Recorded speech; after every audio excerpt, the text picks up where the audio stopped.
Boa noite, professoras, boa noite, coordenadores, boa noite, cursistas do PNAEC. Mais uma webconferência. Estamos de novo reunidos para nós dialogarmos sobre alfabetização, e em especial nos primeiros anos, no primeiro, no segundo e no terceiro ano. Antes de começar, eu gostaria de fazer um agradecimento à Escola de Formação do Professor Carioca, no município do Rio de Janeiro. Um agradecimento à secretária Helena Bomeni, à professora Ésila Martins, à professora Ana Cristina Veneno, que nos emprestaram o espaço para que possamos realizar mais uma webconferência. Agradecemos demais a essa casa, que nos recebe com muito carinho e nos deixou fazer mais um trabalho aqui. Hoje nós temos o nosso segundo encontro. Temos um encontro que foi denominado pelas nossas formadoras do PNAEC, a professora Daniele Gomes, aqui à minha direita, e mais à frente a professora Letícia Calhau. E elas denominaram com o nome Experiência Estética com a Diversidade, um diálogo possibilitado pelas artes. Então, hoje nós vamos ter um momento que eu diria transdisciplinar, ou interdisciplinar, em que nós vamos discutir a apropriação da língua portuguesa juntamente com as artes. Lembrando que nós estamos, durante 2016, trabalhando o caderno 4, 5 e 6, trabalhando a questão do material didático, da leitura e da escrita e das artes. Agora agora é legítimo mesmo, abertura com as artes. Eu vou passar para as meninas e elas vão dar continuidade à fala. Vamos aproveitar e depois nós abrimos para as perguntas, tá bom? Então, boa noite, eu sou Letícia Calhau, estou como formadora do Polo de Seropédica, sou mestranda da UFRJ, da linha de Inclusão Ética e Interculturalidade. Queria fazer a apresentação para vocês, reforçando só o título, que já foi falado aqui. A gente intitulou a nossa apresentação de Experiência Estética e Educação para a Diversidade, um diálogo possibilitado pelas artes, exatamente como uma provocação aqui de um trabalho entre duas áreas de pesquisa, duas áreas de formação e de experiência. Então, a nossa proposta aqui é proporcionar esse diálogo aí sobre a visão sobre a diversidade dentro da escola e sobre o trabalho de arte, como é que isso pode contribuir para uma nova visão de trabalho. A gente colocou como pergunta inicial como as artes podem auxiliar na abordagem sobre diversidades e diferenças dentro da escola. E a gente fez esse recorte pensando no caderno 6, que aborda o tema de arte, e trabalhando também alguns temas que aparecem no caderno 4 e caderno 5. A gente vai trazer aqui um pouco sobre a questão do uso das obras complementares, e a gente vai fazer um recorte de uma parte específica do caderno 6, que é sobre a experiência estética. Boa noite, eu sou Daniele Gomes, sou formadora do Polo Nova Friburgo e também sou mestranda em Educação na UFRJ. Então, para começar já nossos estudos de forma mais ampliada, é interessante a gente pensar, não sei se foi possível perceber, a arte que foi colocada no plural no nosso título. E nossa escolha se dá na seguinte medida, para a gente justamente conseguir evidenciar a pluralidade, a multiplicidade das artes, e não só isso, como nós não estamos falando de nenhuma expressão artística especificamente. Nós não vamos falar só de cinema, só de pintura, só de gravura, mas pensar nesse grande conceito, arte, para trabalhar e fazer nossas escolhas, na medida em que as artes expressam formas de ser, estar, pensar no mundo e com o mundo. É essa interação dos sujeitos no mundo, de transformação. Por isso que nós começamos também a destrinchar um pouco melhor nosso título, no sentido para dizer o que é experiência, o que nós estamos entendendo enquanto experiência. Experiência para nós é justamente, nós pegamos aqui a citação do Bom Dia, do Jorge La Roça, que fala que a experiência é algo que nos acontece, nos passa e nos toca. Ou seja, tudo que vivenciamos e que é capaz de nos transformar e que nos deixa marcas. Ou seja, quando a gente produz algo, a gente produz uma obra de arte, nós estamos transformando a nós mesmos enquanto sujeito, mas também a realidade, porque justamente essa interação entre o sujeito e o seu meio. A experiência é esse acontecimento, são essas trocas, e ela provém uma coisa muito importante, que são as práticas, é o modus operandi com que nós lidamos com o mundo, é uma atuação. E essa atuação ela não é estática, ela sempre acontece na seguinte forma, a partir das nossas experiências pessoais e de todas as influências que nós recebemos externamente. A escola é esse espaço que pode acontecer e ser muito potencializado essas trocas, na medida em que nós somos lá sujeitos à informação, nossas crianças estão lá nesse processo formativo, e nós, enquanto docentes, a gente está lá ofertando nossos saberes e compartilhando toda a nossa formação estética com eles. E a gente fez essa provocação, vou usar muito essa palavra aqui, porque eu acho que foi muito o que a gente fez aqui. A gente acabou atuando nessa dupla, provocando uma outra para esse olhar do que seria. Quando a gente está falando de artes, a gente pegou uma parte do caderno 6 que fala sobre experiência, estética, e a gente estava primeiro tentando entender o que a gente está chamando de experiência dentro da escola, né? E aí vem também esse olhar da experiência artística, mas tem também o olhar da experiência das diferenças dentro da escola, né?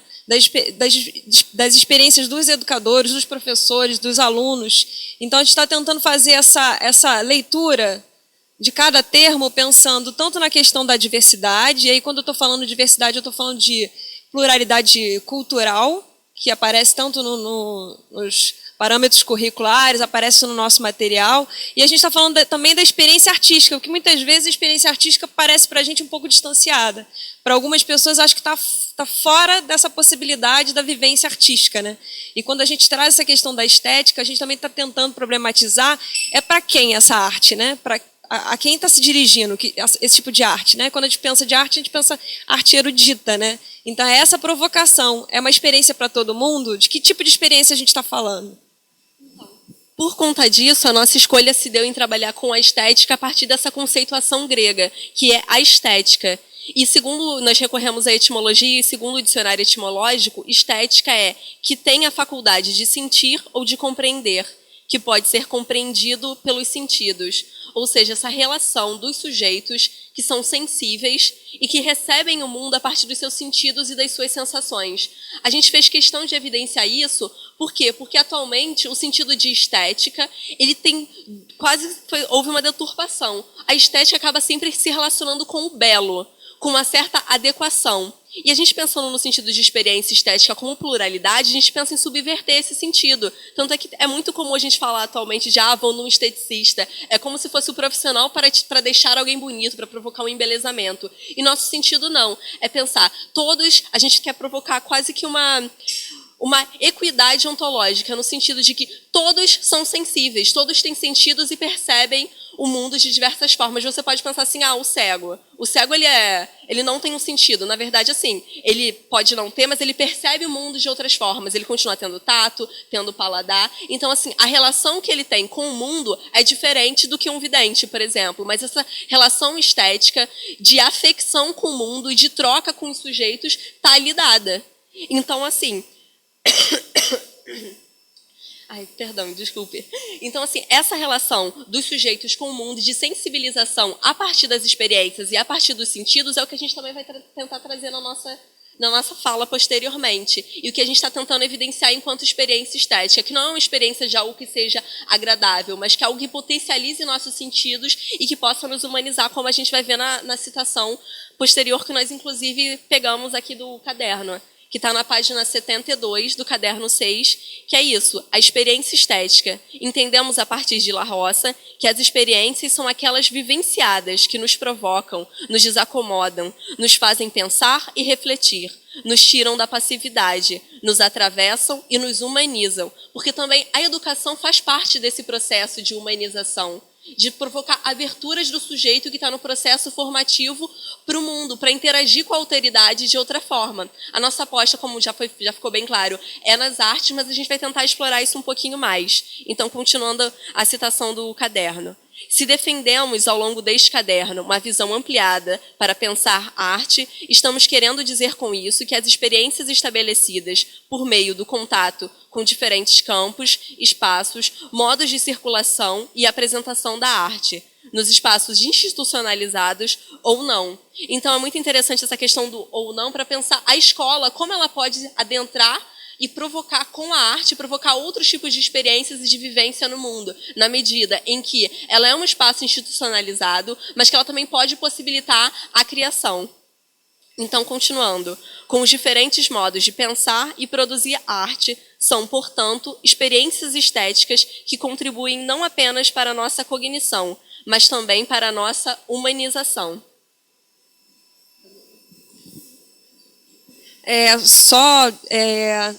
Reforçando aqui, esse trecho da citação que a gente destacou é exatamente essa relação que a gente está fazendo com a possibilidade, primeiro, da experiência estética ser para todo mundo. Todos podem vivenciar e ter experiências estéticas. E aí, tanto que ela fala, com os diferentes modos de pensar e produzir arte, são, portanto, experiências estéticas que contribuem não apenas para a nossa cognição, mas também para a nossa humanização. E essa é a aposta que a gente faz, sobre toda a experiência estética contribuir também para a humanização do outro. E aí a gente está falando da possibilidade de uma experiência estética dentro da escola ser uma possibilidade de você se humanizar e humanizar o outro também. Por isso que a gente está falando da diversidade. Então, quais são as possibilidades de vivências estéticas dentro da escola que vão evidenciar e tornar as identidades diferentes, culturais, incluídas no processo de educação? Então, só para complementar também a última questão, porque quando a gente fala de diversidade, a gente pensa as questões étnicas, as questões de gênero, mas também muito importante, a gente está falando também, por exemplo, a criança que tem um outro tempo, esse outro tempo de aprendizado, a nossa aposta também de que as artes podem contribuir nesse sentido, é muito interessante, na medida que também quando a gente vai ver que na arte não tem o errado ou o certo, ela não segue determinadas regras, mas ela consegue acolher uma outra forma de pensar, uma outra temporalidade, uma outra forma de se relacionar com o mundo. Para isso, também nós temos como arcabouço teórico a estética pragmatista do John Dewey. Ele é um pensador, ele também é um educador norte-americano, e ele pensa essa questão do pragmatismo pensando na relação dos sentidos para uma prática do sujeito com o mundo. Tanto é que as escolas que ele criou lá nos Estados Unidos são educações voltadas para a prática. Tem a teoria atrelada à prática. E é muito interessante a gente pensar da parte da estética pragmatista, porque às vezes uma das carências que nós sentimos enquanto no nosso processo de formação é esse. Às vezes ou a gente fala ou tem muita experiência ou tem muita teoria. Então tentar fazer dialogar isso a partir da estética pragmatista é muito interessante. E a estética pragmatista pensa essa ampliação do pragmatismo, pensando como a nossa prática está atrelada aos nossos vínculos culturais, que nós não somos sujeitos isolados no mundo, e tenta incutir uma outra forma de ver e ouvir, que gera interesse nos sujeitos sobre o mundo. O John Dewey, então, pensa a arte a partir dessa perspectiva estética, da sensibilização dos sujeitos, e pensa a estetização da vida. Ele tem um pensamento, em algum sentido, tão potente que ele acredita que, por exemplo, a gente vê o pôr do sol é uma experiência estética. Quando a gente se relaciona com o mundo, a gente tem essas experiências que nossos sentidos são convocados a atuarem de outra forma, a gente está tendo experiência estética. Ele pensa a experiência também, bem como as artes, como grandes produtores de conhecimento. E é interessante a gente pensar depois com a nossa segunda referência aqui, que é a Ana May Barbosa, a questão da importância da arte como produtora de conhecimento. Então, ele pensa a estatização da vida e a educação para um desenvolvimento crítico dos sujeitos, bem como a gente vai ver nos parâmetros curriculares, a questão da formação cidadã.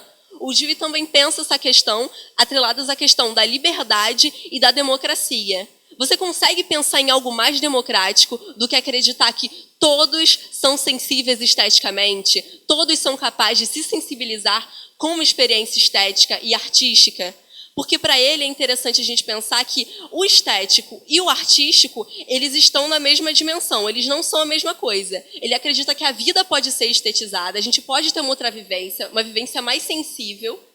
Por quê? Porque ele também desatrela a vinculação da grande arte com a arte popular. E isso é muito interessante também, na medida em que, às vezes, a escola, um determinado tipo de educação, tenta vincular que apenas a arte erudita é a arte que pode ter valor.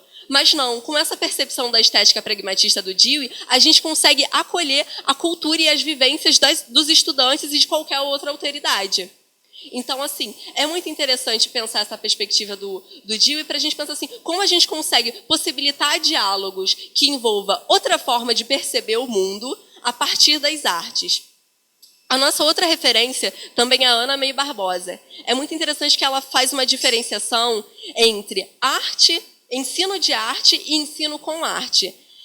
Durante o percurso dela, dessa pensadora brasileira, ela fez estudos aprofundados da história do ensino de arte e percebeu que, quando a gente fala do ensino de arte, acabava sempre sendo algo muito localizado, sendo uma cronologia, ou até mesmo ficando muito restrito à biografia do artista. Mas quando ela fala do ensino com arte, daí essa diferença é muito interessante para pensar que como a gente pode, a partir da produção artística, a gente consegue vincular e produzir outros tipos de conhecimento. Porque a partir disso ela faz a abordagem triangular para sustentar esse ensino com arte, mas não utilizar a arte, por exemplo, como instrumento, pensar uma peça cinematográfica ou uma fotografia para dizer, essa obra vai explicar um conceito. Não, a gente vai pensar de que forma? A arte tem grande potência de criação. Então, a gente, com essa potência, a gente pode pensar outras formas de lidar com o sujeito. Pensando com o Dewey, a questão da sensibilização estética. Tornar sujeitos mais sensíveis, que consigam perceber a realidade de uma outra forma. Para isso, ela propõe a abordagem triangular, que parte do ler ou apreciar, que é justamente isso, de você perceber a obra, de você ter um outro tipo de observação sobre aquela peça, sobre aquele evento, você perceber ele. A segunda etapa dela é ter uma contextualização, de fato, para atrelar esse vínculo maior com a cultura, até porque as produções, elas não se dão isoladas no mundo. A arte não é algo apartado da vida. Como a gente viu, segundo a percepção do Dewey também, a arte ela faz parte da vida, nós temos que incorporar essas vivências. Então, para ela, quando a gente contextualiza, não só na realidade de quem está aprendendo ou está se encontrando com a obra de arte, é também a gente falar que os dados históricos, políticos, sociais, porque isso também contribui para a gente perceber a percepção de mundo que está por trás dessa produção artística. E a terceira etapa dessa abordagem triangular é o fazer arte, que é, de fato, é o colocar mãos à obra. É a gente começar a pensar artisticamente e a produzir. E é nesse momento que, de fato, assim, a criação se dá. Essa abordagem triangular, ela sempre tenta deixar bem claro que não tem uma etapa inicial ou posterior. Mais à frente nós vamos propor uma atividade, um exercício, que tenta pensar isso e justamente colocando, quase que desordenando essa ordem que ela propõe, de colocar primeiro a leitura, a contextualização e a apreciação. Ela mesma fala que isso não tem que ficar enrijecido, mas a gente tentar, quando a gente vai trabalhar com artes, a gente vincular esses três âmbitos do apreciar, do contextualizar e do criar. E é com isso também que a gente consegue perceber que toda essa potência da arte se encontra nisso, né? Da gente conseguir poder transformar a realidade, poder lançar um outro olhar, poder destituir essas relações de poder que estão dadas. Em que medida? Na medida em que a gente pode pensar que a arte, ela não lida com a regra, ela lida com a exceção. A exceção em que sentido? A exceção de poder fugir, de não ter um parâmetro dado. Por exemplo, se a gente percebe o mundo em perspectivas, a arte, quando você vai fazer uma representação artística, essa perspectiva não precisa estar dada. Você pode pensar em elementos, colocar elementos minimalistas, agir com sons, com outras formas de potencializar a realidade e não apenas de representar, mas de conseguir acolher uma outra realidade, pensar em abordar outros âmbitos cognitivos, porque também, como o Dewey também deixa isso bem claro, ele não separa os processos mentais dos processos físicos. Na medida em que a arte é uma experiência, a gente está vivenciando ela com os nossos sentidos, com o nosso corpo. É muito interessante a gente pensar essa perspectiva para as crianças do primeiro ciclo, em que o corpo ainda é um elemento muito presente, é um elemento muito vivo, é um elemento que está no movimento constante e que também a gente aprende com o corpo. A gente aprende a se sentar, a gente aprende a se movimentar. Enfim, os aprendizados não são apenas processos cognitivos, processos mentais, mas quando a gente vive uma experiência, nossos sentidos são afetados, quando a gente consegue ter uma prática, nossos processos cognitivos, a gente consegue aprender melhor. Eu acho que com isso a gente consegue acolher a diferença, acolher a diversidade, acolher toda a alteridade que está envolvida na escola, porque a escola é esse espaço de encontro. Na escola existem as unicidades, é um conjunto de singularidades que estão ali agrupadas com o objetivo de conseguir aprender, de conseguir compartilhar, de conseguir trocar. Mas esse ambiente é múltiplo, é diverso. A escola acaba sendo um microcosmos que também é a sociedade. A gente aprende na escola e acaba expandindo nossos conhecimentos para a sociedade. Aproveitar essa imagem que é meio bacana, essa imagem pode ajudar a gente a pensar nesse próximo tópico que a gente vai abordar, que é, então, partindo do que Daniele falou, se essa experiência estética é uma experiência que inclui todo mundo, que é uma experiência estética do cotidiano, que a gente pode vivenciar isso na relação com o outro. De que forma isso conversa? Porque uma outra coisa que a gente leu numa citação anterior, inclusive, é que além de trabalhar o processo cognitivo, é uma possibilidade também de humanizar. E aí, o tópico seguinte que eu venho provocar aqui é sobre o olhar para a diversidade. De que forma, então, a experiência estética ela promove o olhar para a diversidade. E aqui a gente tem algumas referências, já vou começar com uma referência, que é a Vera Kandô, que ela fala o seguinte: ao analisarmos as diferentes dimensões da cultura em que estamos imersos, tomamos consciência de que se trata de um universo diversificado e provocativo. Talvez possa ser concebido como um caleidoscópio. Nele estão presentes expressões de diferentes universos culturais, assim como manifestações das culturas populares e eruditas, da arte e da ciência, do artesanato, da microeletrônica e das distintas formas de comunicação de massa. Alguns falam de um verdadeiro labirinto que se dão formas originais de produção cultural. O que a gente está enxergando aqui é que essa possibilidade desse contato da experiência cotidiana, a experiência estética, ela é uma possibilidade da gente olhar de uma forma diferente na verdade, olhar diferente para aquilo que tem de diversidade dentro da escola. E aí o que a gente provoca o que é o outro, então, dentro da escola, né? Quando a gente fala o outro dentro da escola, da experiência estética, é o outro que é o outro gênero, o outro que é da cor diferente, é o outro que tem a outra sexualidade, o outro que é o corpo diferente. Aí a gente entra até no que a Daniele falou, essa oportunidade de trabalhar com o olhar da arte, com a experiência de que cada um tem, da vivência de cada um, é a possibilidade de a gente trabalhar o olhar para o outro, que às vezes passa muito rápido. Às vezes a gente está numa vivência e a gente não trabalha a questão do relacionamento com o outro. Por isso que a gente falou da questão da alteridade. Né? A alteridade passa por isso, da gente poder trabalhar dentro de um contexto em que as diversidades elas existem, e uma provocação até que eu fiz para a Dani é que a gente tem que ter cuidado, porque a palavra diversidade, ela carrega com ela um risco iminente da gente se acomodar. A diversidade ela também traz uma ideia de acomodação. A gente sabe que é diverso, a gente sabe que o país é diverso, que a gente tem muitas culturas, e o quanto que de que forma a gente trabalha com essa diversidade.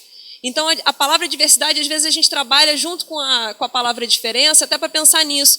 A diferença ela está presente no cotidiano, em cada ação, em cada experiência. A diversidade ela fica quase como uma ideia que fica aqui flutuando. Existe na nossa sociedade, a gente sabe, reconhece, mas a gente faz o que com ela? Por isso que até a gente traz a provocação sobre diversidade e diferença. Coloquei até essa imagem aqui, de pensar nisso no cotidiano, de como a gente enxerga no nosso cotidiano, a gente olha para a diversidade. E aí a nossa proposta é as artes como caminho para trabalhar o olhar para o que é diferente. Isso quer dizer que podemos ter experiências estéticas como uma música erudita, uma música popular, o som da natureza, um ruído urbano ou mesmo o silêncio. Podemos ter experiências estéticas com uma pintura. Em nossa compreensão, isso se dá quando somos mexidos, tocados, atravessados por essas experiências.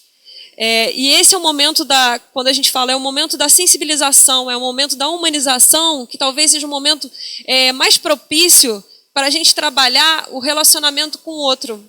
E aí o relacionamento com o outro fugindo daquilo que a gente conhece, que a gente já traz de normas padrões, daquilo que a gente entende que são as convenções. Então, a nossa pergunta é, até que ponto a escola também reproduz alguns modelos e algumas normas que, com a experiência individual e com a experiência da arte com o coletivo, possa proporcionar, seja uma oportunidade da gente vivenciar essas diferenças na prática. E aí eu trago alguns conceitos aqui, eu vou adiantar aqui, uma coisa que a Daniele já até falou da gente olhar para essa possibilidade do cotidiano, que o Marcos Vilela Pereira ele até chama de microestética. E aí eu estou associando a microestética com a micropolítica, de pensar, trabalhar a micropolítica dentro da escola. E a micropolítica que eu estou dizendo é a micropolítica dessas diferenças. Como é que esse cenário, essa possibilidade, que eu entendo como a experiência estética também como uma oportunidade da gente vivenciar coisas que nem sempre a gente vivencia significando lá fora. A gente vivencia, mas na experiência com o educador, na experiência do espaço escolar, da gente poder vivenciar a experiência, mas também entender como essa experiência se dá. Então, o que ele chama aqui de microestética, eu estou associando com uma micropolítica das diferenças. E aí eu vou trazer um pouco também a abordagem de alguns termos que a gente encontra que tem a ver com isso. A gente faz aqui, como arcabouço também teórico, a questão do multiculturalismo, e aí eu trouxe aqui um pouco dos estudos culturais, que trata essa questão do multiculturalismo como um reconhecimento que a gente já tem dentro da escola.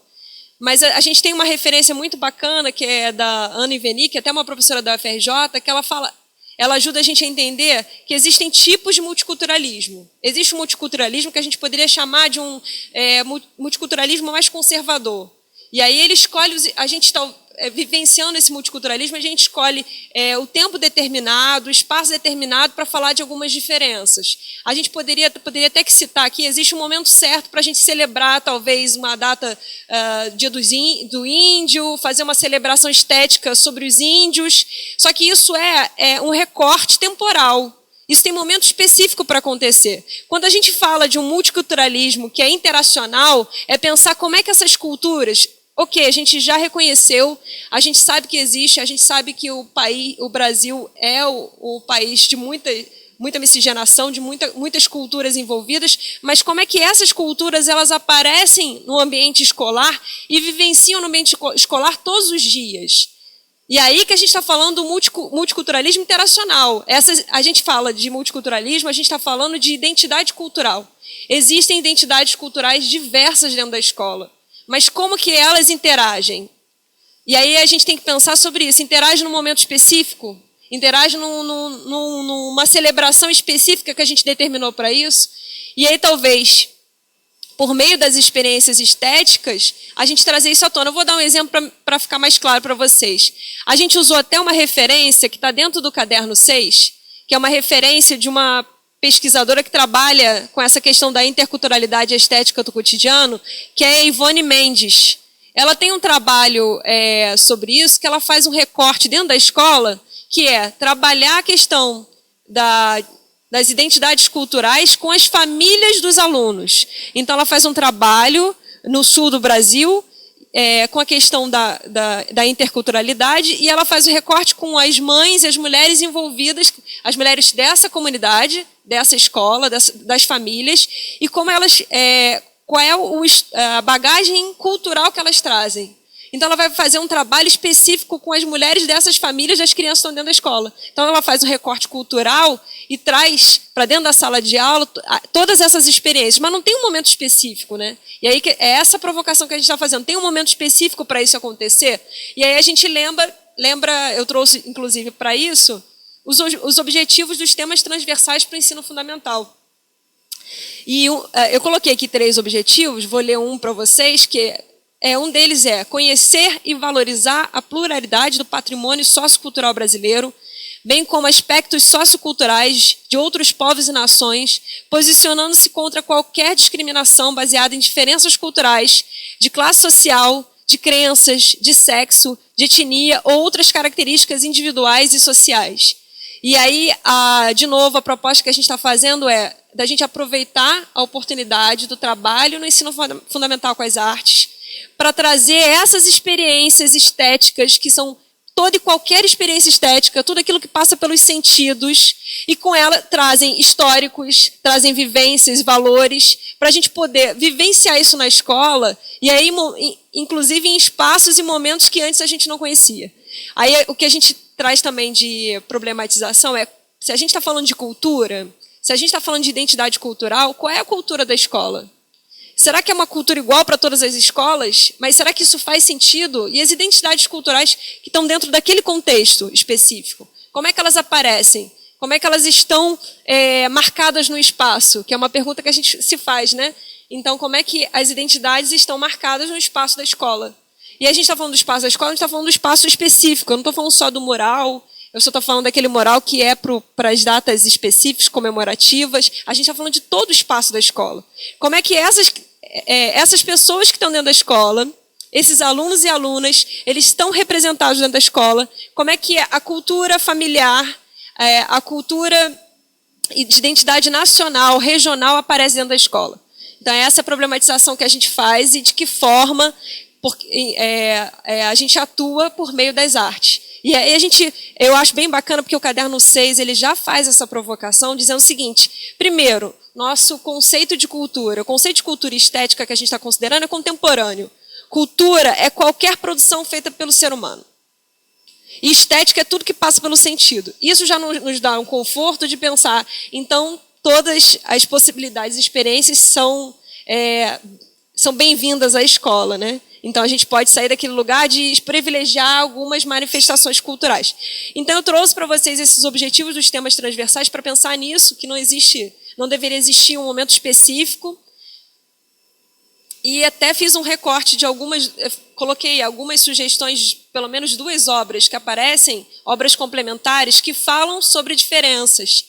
E da gente pensar de que forma a gente está trabalhando a obra complementar. Será que a gente consegue fazer um trabalho de uma atividade integradora, de obra complementar, trabalhar a questão do letramento e pensar na questão das diversidades também usando as artes?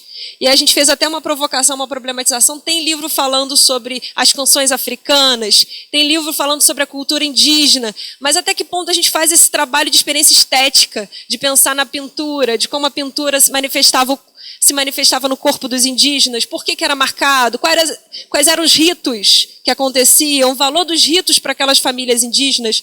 Então, a gente está trazendo essa provocação, de pensar, a obra complementar está lá. Como é que a gente pode olhar para essa questão do letramento, olhar para as possibilidades de temas transversais? Eu, inclusive, selecionei o que vocês estão vendo na tela, são as obras que já vem com a indicação que são obras que trabalham com temas transversais. Então, eu coloquei aqui 2 obras que vêm com esse símbolo, que já sugere que é uma obra que trabalha com tema transversal.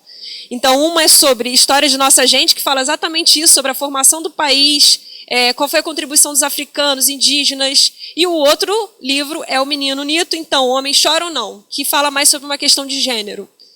E aí a oportunidade, a proposta que a gente está fazendo é de ter também essas obras como oportunidade de falar sobre oralidade, falar sobre a história africana, falar sobre as experiências indígenas, descobrir até que ponto a gente não tem, né, lá na nossa família, nos avós, bisavós, quem tem um avô, onde viveu, como é que a cultura indígena influencia ou não. Então, o que a gente está trazendo é trazer o recorte cultural e criar uma identidade múltipla cultural dentro da escola por meio das artes.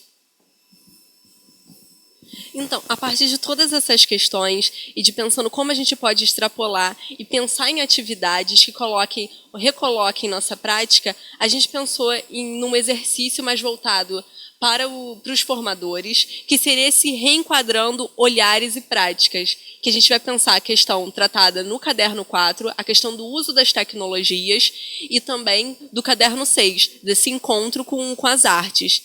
A nossa primeira questão também foi possibilitada graças ao nosso primeiro encontro de formação, em que o caderno 4, por abordar a questão da leitura e do livro didático, ficou com uma questão. Eu estava ouvindo numa formação e falaram assim, por que existe o cantinho da leitura? Por que a leitura ela tem que ficar num canto? Ela não pode perpassar todo o espaço escolar? O processo de alfabetização e letramento ele não está constituído em nossas práticas? Então, a partir dessa indagação, nós pensamos assim, como é que a gente pode ressignificar o espaço de leitura?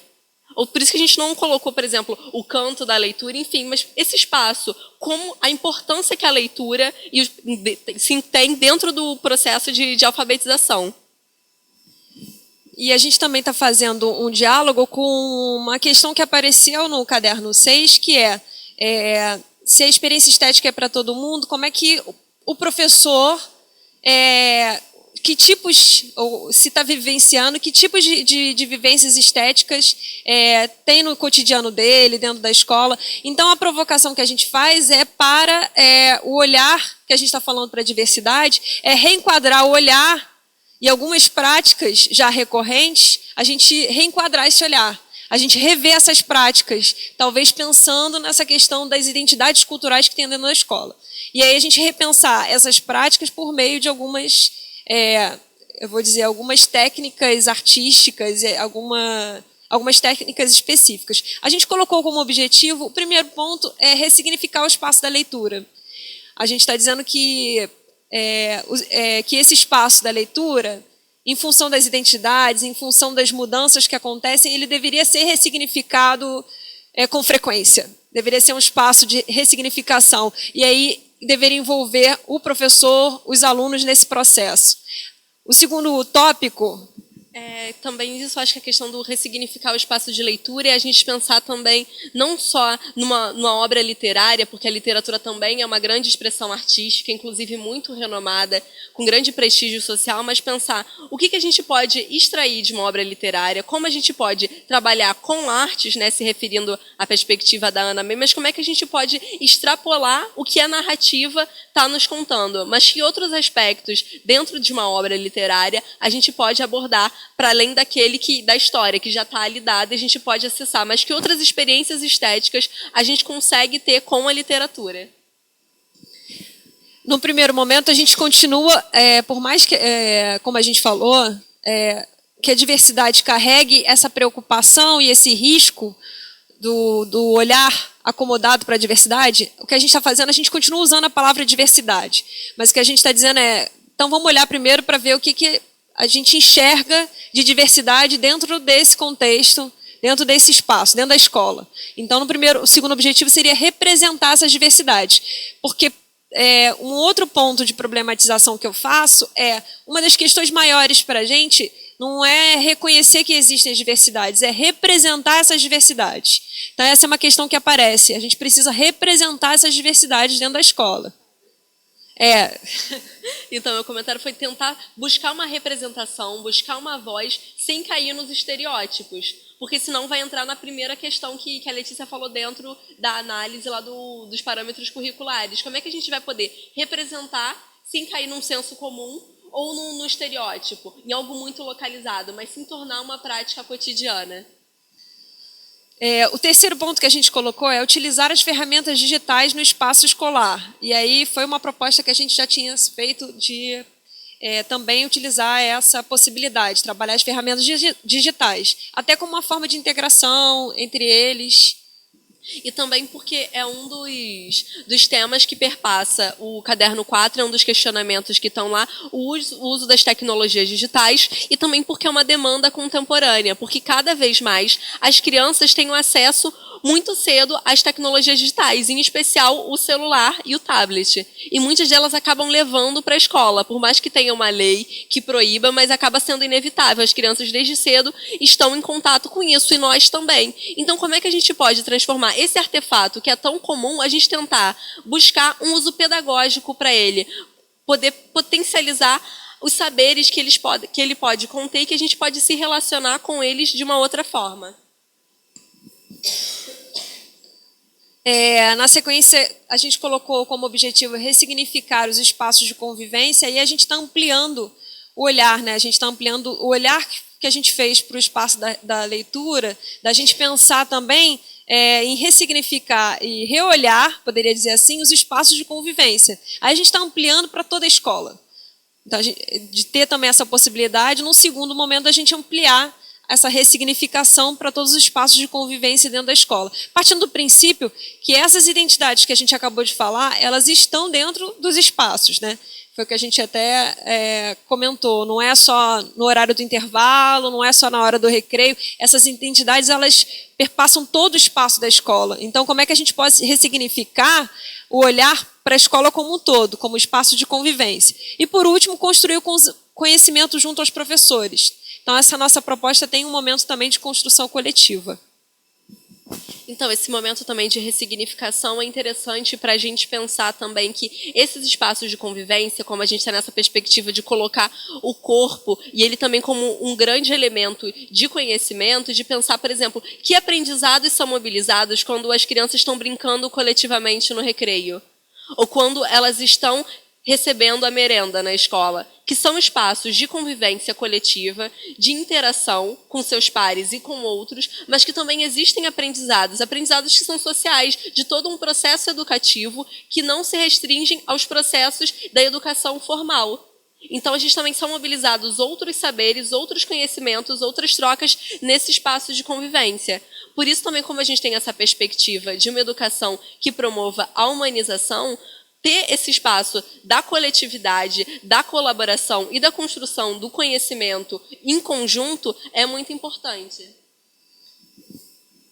Então, a proposta da atividade é essa, rever o espaço da leitura na escola a partir de um novo olhar sobre a experiência artística e estética. A gente colocou como recurso, a gente fez uma proposta aqui de trabalho com fotografia, então a gente está colocando como recurso o celular mesmo, a câmera do celular, que vai ser utilizado, internet, para essa proposta que a gente fez de interação entre os professores, papel, cartão, tesoura e régua, que a gente faz uma proposta também de enquadramento. Então, primeiro, pensando, reenquadrando os olhares e práticas, a gente pensou, o primeiro momento, que talvez seja um momento delicado para a rotina, mas por isso que a gente chama para essa possibilidade, é ter um momento de observação do espaço da leitura. E aí a gente está dizendo que essa é uma atividade individual, é uma atividade de percepção, perceber o espaço da leitura, olhar para o espaço que existe hoje. O caderno, inclusive, sugere em determinado momento para a gente repensar nossas percepções estéticas. Ele dá alguns exemplos. Ele fala também da gente, por exemplo, a gente pensar, ela fala, frequentar feiras, observar os espaços arquitetônicos, observar o local por onde nós passamos, porque eu acho que às vezes essa demanda social desse tempo, da velocidade, da aceleração, acaba não possibilitando que a gente tenha experiências estéticas e lance um olhar sobre o mundo.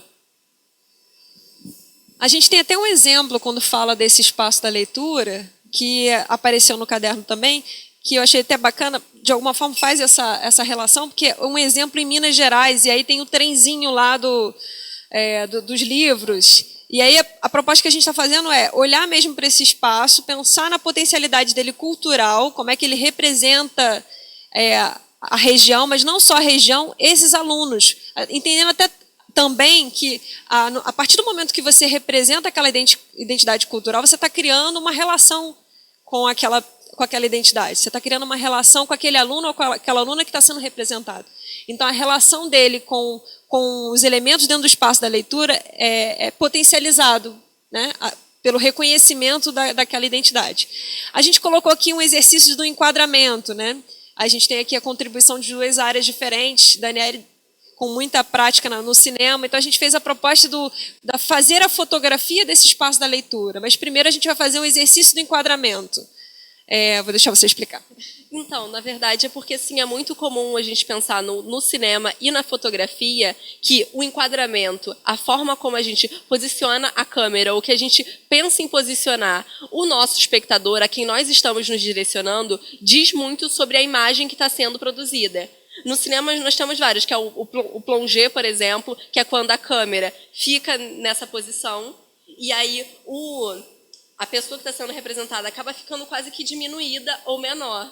O contra-plongé, que é o contrário. Inclusive, é muito interessante a gente perceber que existem várias imagens do Hitler que é colocado em contra-plongé. Ou seja, a câmera fica como se fosse por debaixo dele, lançando uma percepção que o engrandece.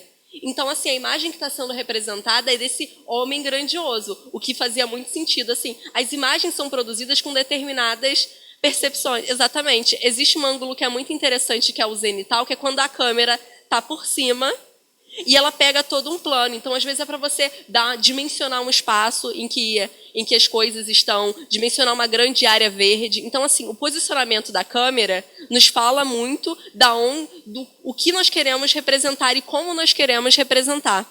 Só que a gente pode pensar um exercício de enquadramento muito mais simples também, porque é uma fotografia.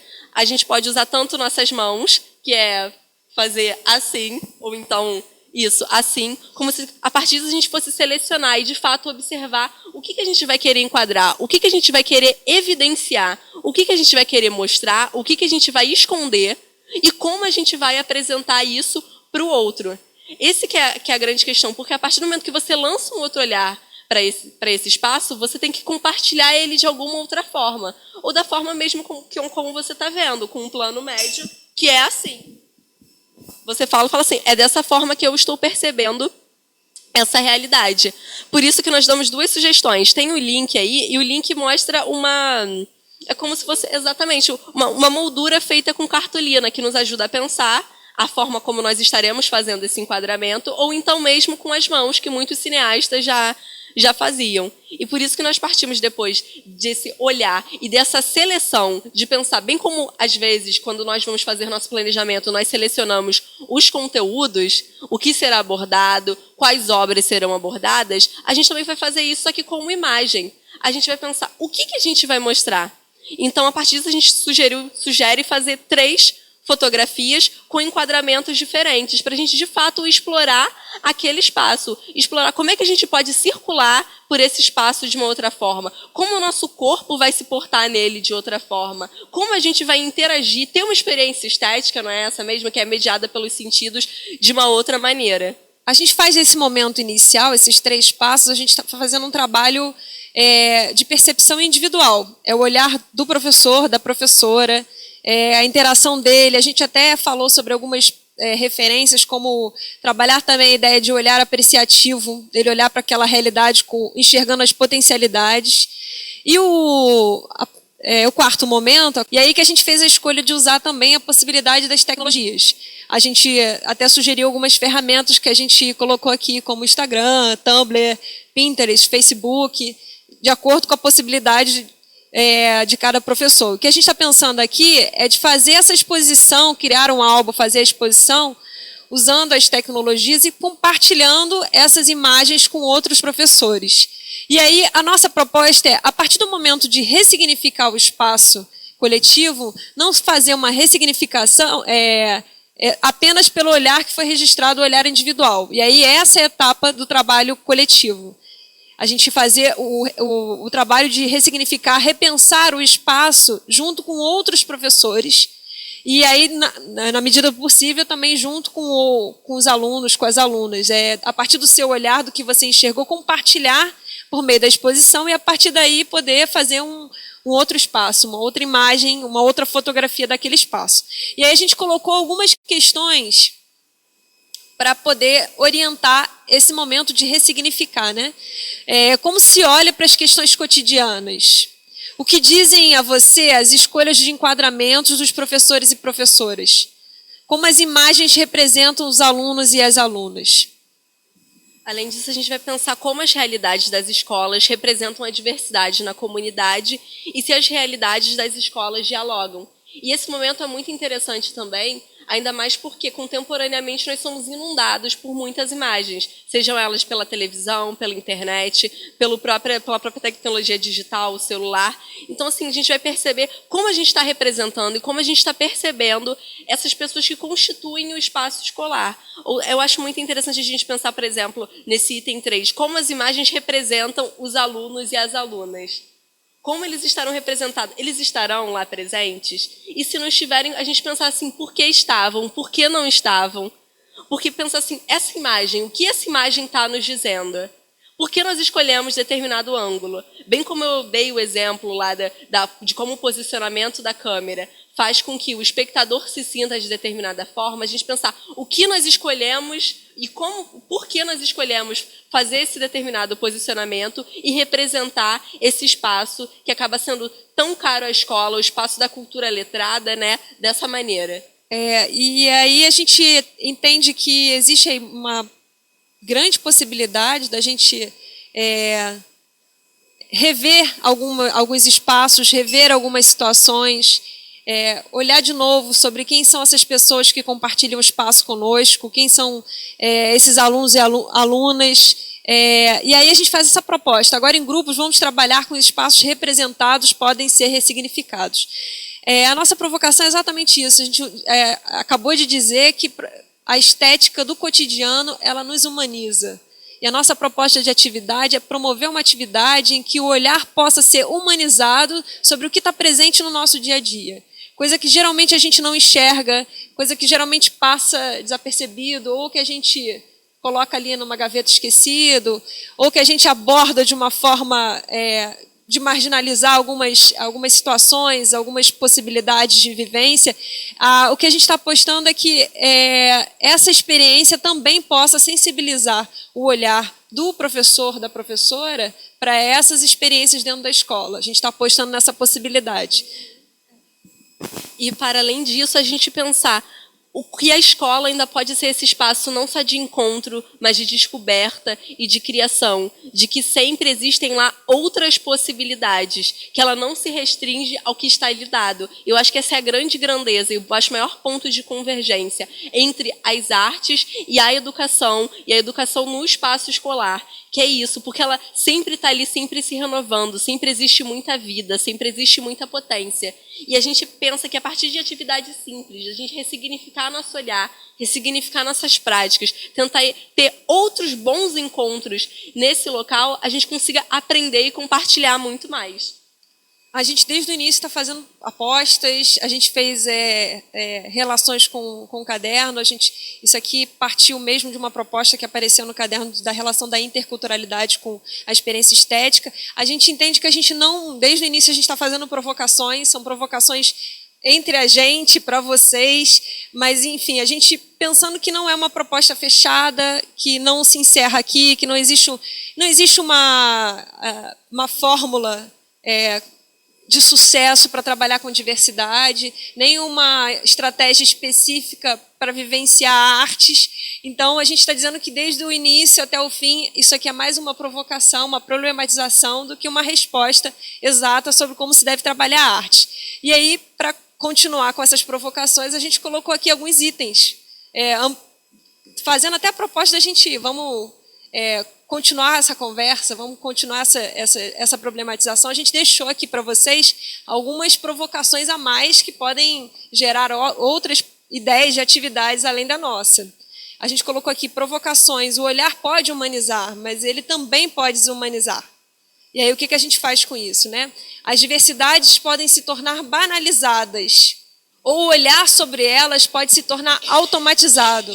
Proporcionar a aprendizagem e as vivências de outras estéticas, além daquelas que a gente vivencia, é capacitar o olhar para a participação crítica na sociedade. E aí a gente está dizendo que talvez a gente possa minimizar algumas questões futuras com atividades que envolvam esses sentidos e abertura para outras experiências. Promover a vivência do cotidiano das diferenças pode resultar em aprendizagens mais significativas. E a gente pensa também de que esse tipo de proposta pode promover uma inclusão maior, né, no processo educacional. Então, essa inclusão, repetindo mais uma vez, é a inclusão dessa alteridade, essa alteridade que é o mais ampla possível. Seja a criança que tem um outro tempo de aprendizado, a criança que tem um cabelo diferente, uma cor diferente, um gênero diferente, uma crença diferente, enfim, é qualquer tipo de diferença mesmo, de diversidade que se encontra lá e que se encontra na escola enquanto espaço múltiplo. Eu acho que a nossa grande também provocação e também, quase que também aposta, é isso, né? De que essa arte sendo plural, sendo acolhedora, que possa fazer, possa criar, a gente possa recontextualizar, ressensibilizar, ressignificar, promover outras vivências. Isso, a sua potência criativa, elas podem potencializar a educação e as experiências estéticas, os aprendizados que nós temos com o mundo, esse processo de interação que é constante e que não se limita a um processo fechado, mas está sempre nessa profusão que são nossas vivências, que é a construção de nossas experiências, na medida em que ela nos possibilita lançar um novo olhar sobre o mundo, inventar, criar uma nova realidade, se expressar, comunicar, estabelecer diálogos e é isso, ressensibilizar, nos tornar sujeitos mais abertos e que consigam contemplar as vivências e aprender com o que nós estamos vivenciando, com os nossos aprendizados enquanto uma prática, que não fique restrito a estou aprendendo isso, mas não, de pensar que a nossa vida, de fato, constrói grandes aprendizados. A nossa experiência é isso, nós estamos sendo constantemente sensibilizados a partir dos nossos sentidos e trocando, a gente está sempre aprendendo. E eu acho que isso não pode cair no esquecimento, a gente tem que se manter aberto para o mundo, porque assim a gente se mantém aberto para os aprendizados.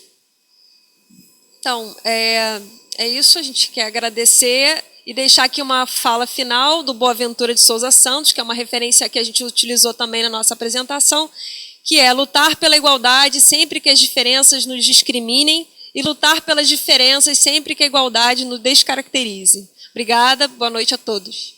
Boa noite. Bom, meninas, agradecer a bela aula que nós tivemos hoje, dizer que nós estamos acompanhando pelo celular, tecnologia, né? Dizer que as pessoas gostaram bastante, estão parabenizando. Estamos com um probleminha no chat, que era o mais interessante, mas nós temos como... estão tentando resolver. Eu acho que nós temos algumas pessoas presentes aqui, né?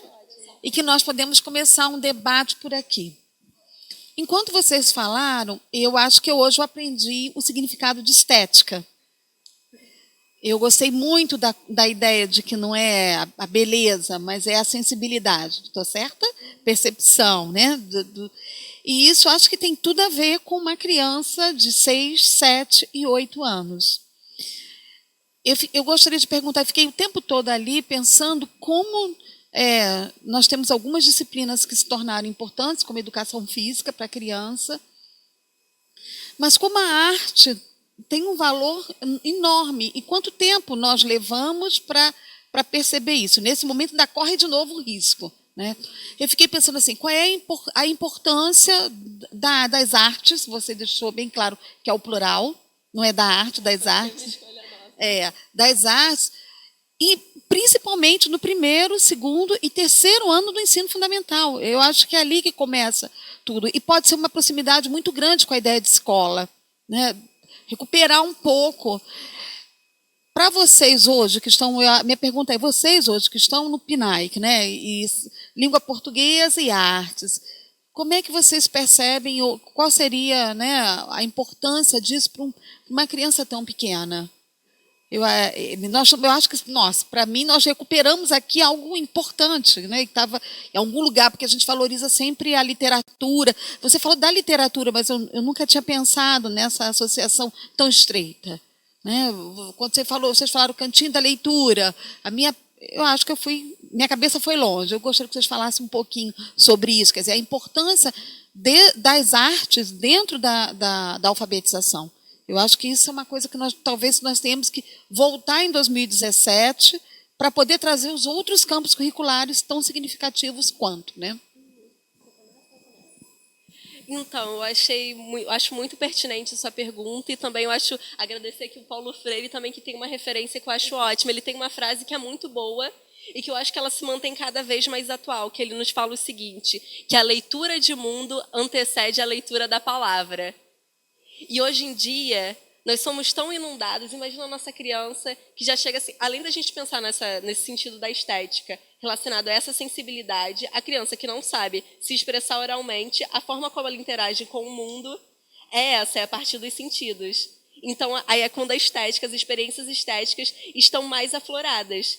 E ainda mais com 6, 7, 8 anos, que é quando elas estão ingressando nesse processo e quase nesse entrelugar entre a cultura letrada e a cultura visual, que é muito presente. Então, eu acho que é vital ter artes e ter um ensino com artes para tentar mobilizar cada vez mais e potencializar os sentidos dessas crianças, para que os aprendizados não se restringam ao conhecimento que está só escrito, mas que eles se expandam e possa, de fato, potencializar o que a palavra tem.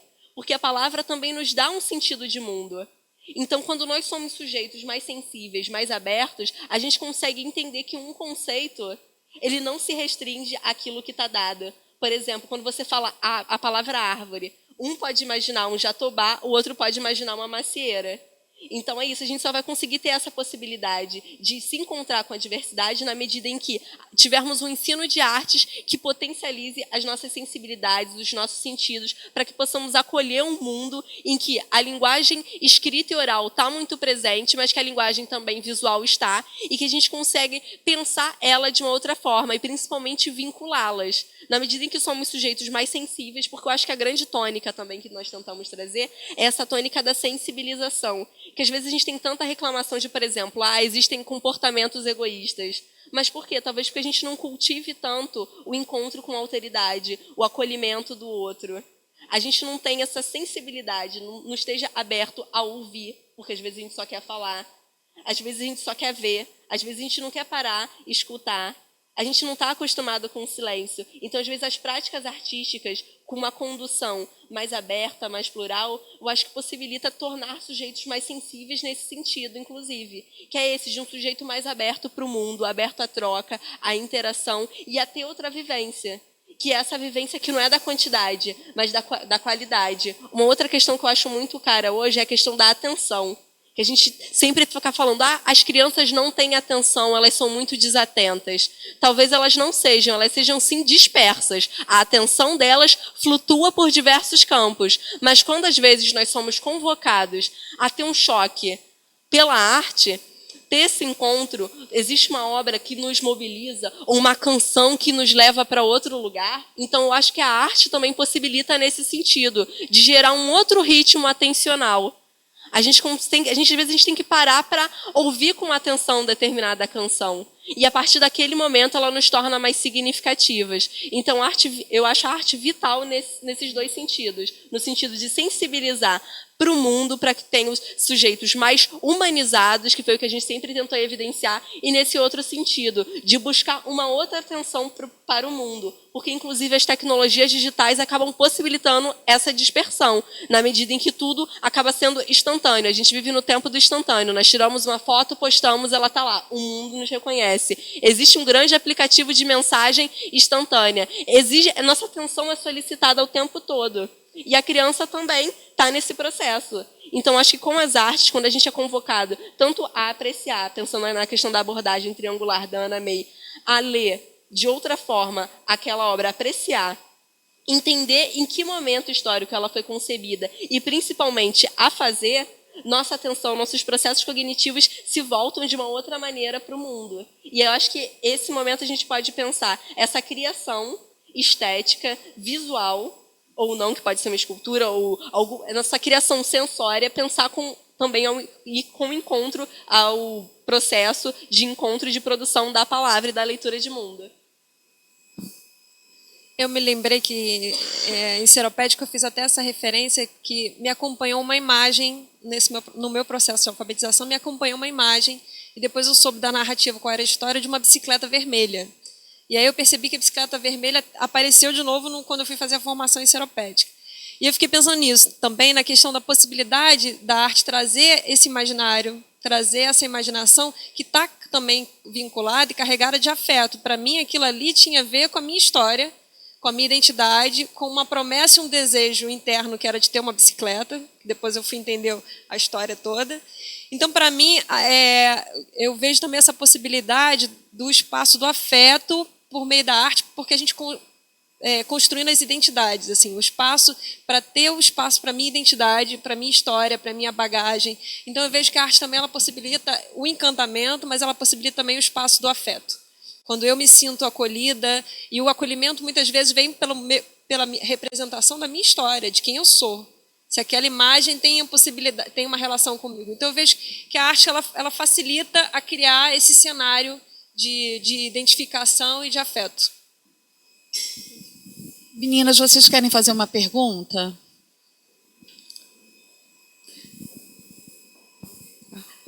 Enquanto a Ésila está tentando ali recolher, de certa forma, vocês acham que foi então acertado nós fazermos o caderno 4, 5, 6, em que nós trouxemos de novo a arte, colocamos no campo da linguagem, como as diretrizes curriculares, já é uma previsão pelas diretrizes curriculares, e essa ideia de oralidade, de leitura, escrita e artes, foi uma conjugação boa para a gente pensar na proposta de 2016?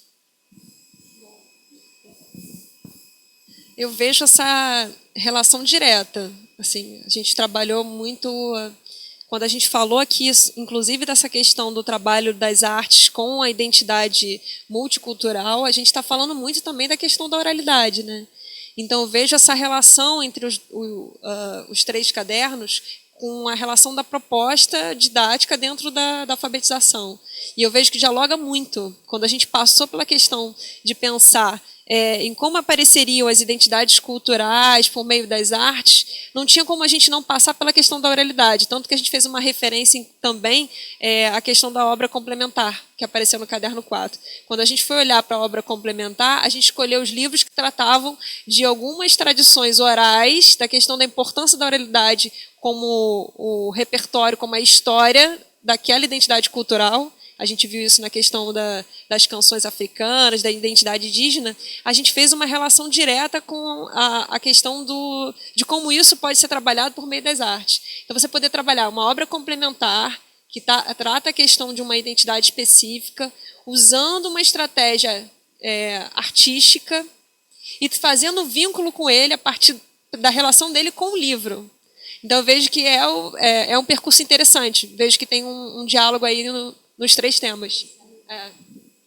É só um comentário, porque eu concordo completamente com o que a Letícia falou, mas é porque eu acho essa tríade muito interessante e que é isso, né? A gente se expressa por meio da escrita, por meio da palavra. Inclusive, tem um filósofo muito interessante, Wittgenstein, que ele fala que a nossa linguagem é a forma como nós construímos o nosso mundo. E que é isso, ele fala tanto, no caso dele, ele agrega tanto a questão da leitura, da palavra escrita, da linguagem escrita e da linguagem oral. Mas que é isso, mas que a arte também possibilita a gente ter esse encontro, nos expressarmos de uma outra forma, de construir uma realidade que não seja só por meio da palavra oral e da palavra escrita, mas nos dá outras possibilidades de pensar e de interagir com a realidade. Enquanto o chat não funciona, eu vou lendo aqui o que estão colocando no grupo. Primeiro,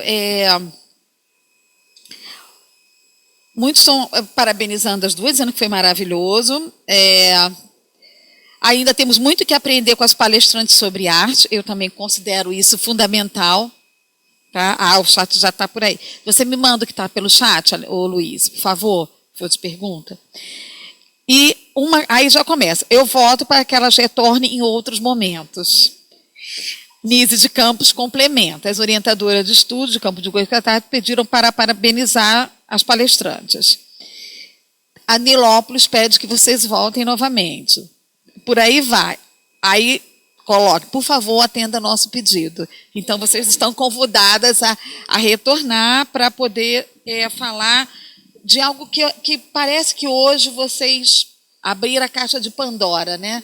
Tinha alguma coisa que estava escondido e eu acho que é significativo e que é importante para a gente continuar a pensar. Né? Já tem pergunta no chat já, ô Luiz? Você manda para mim, por favor. Eu acho que nós temos que trazer de novo esse debate. Talvez seja isso, né, que os municípios estão nos dizendo agora, que nós possamos trazer, de repente, no evento estadual, um bom debate, um turno em que a gente faça um bom debate sobre a arte na alfabetização. E é isso que eu acho que também temos que pensar. Qual é a formação do pedagogo hoje? Quem são os pedagogos? Nós estamos falando muito de alfabetização. E alfabetização é só leitura e escrita? Né? Eu acho que aí vocês podem, de repente, pensar como tem sido a experiência com o PNAE. Porque o conceito de alfabetização é muito reduzido. E vocês estão mostrando mais uma faceta do conceito de alfabetização.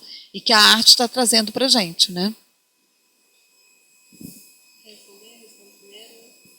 O que eu acho bem interessante que acho que a gente ampliou uma provocação que aparece num trecho, né, do caderno 6, que eu acho que a problematização maior é sair desse campo de algum tipo de arte prestigiada, né, da gente considerar algumas manifestações artísticas e não pensar na experiência cotidiana, na vivência a cada dia dos alunos, com essa ideia dos sentidos. Eu acho que isso é potencializador no processo de alfabetização, né? Você trabalhar com esses sentidos usando estratégias diferentes.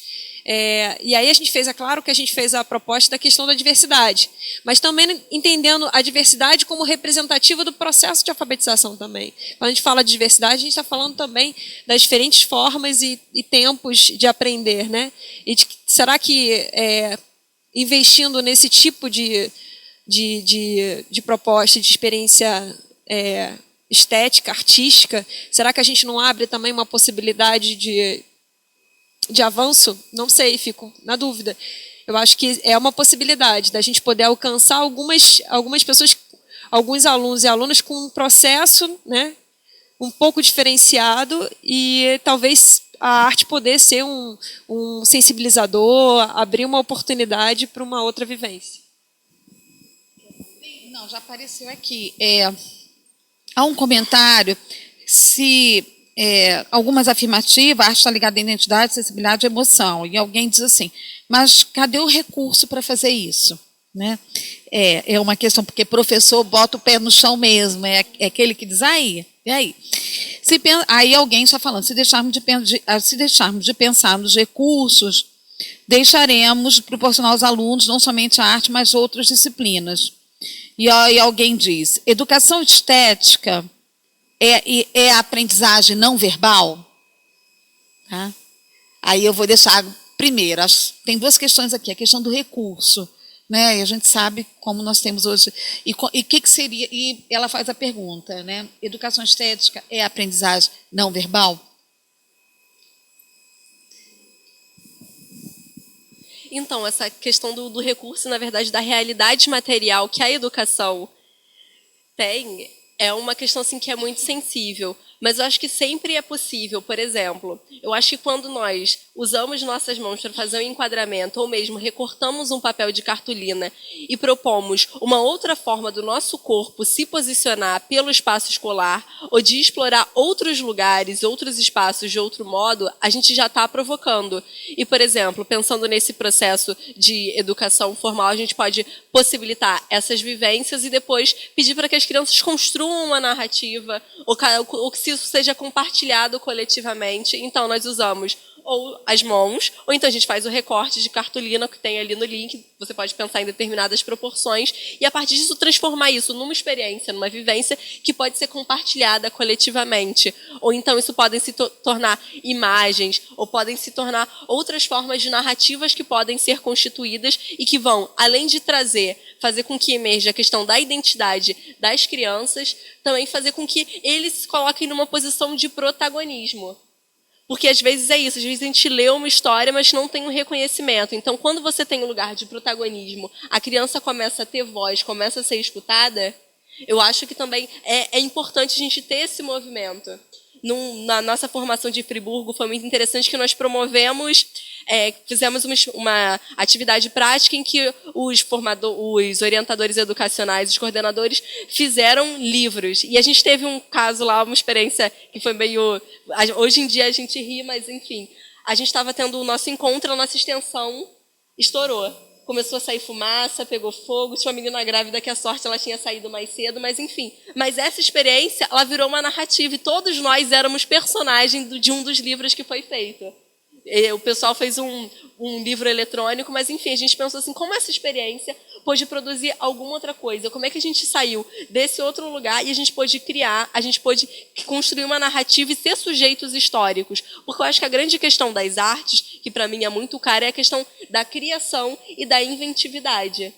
A gente, às vezes, não precisa, por exemplo, ter uma câmera para fazer cinema. A gente pode pensar em histórias, a gente pode fazer desenhos que sejam flipbooks. A gente pode pensar em construir uma narrativa que atrele a imagem, uma palavra, remetendo um pouco à infância do cinema com Chaplin, que era isso, era uma imagem e uma frase. Uma imagem e uma frase. E a narrativa era construída desse jeito. A gente pode usar isso com desenhos, por exemplo, que papel acaba sendo um recurso simples e que tem à vontade na escola. Então, às vezes, é só a gente pensar assim, que outras formas a gente pode ressignificar, por exemplo, a produção cinematográfica.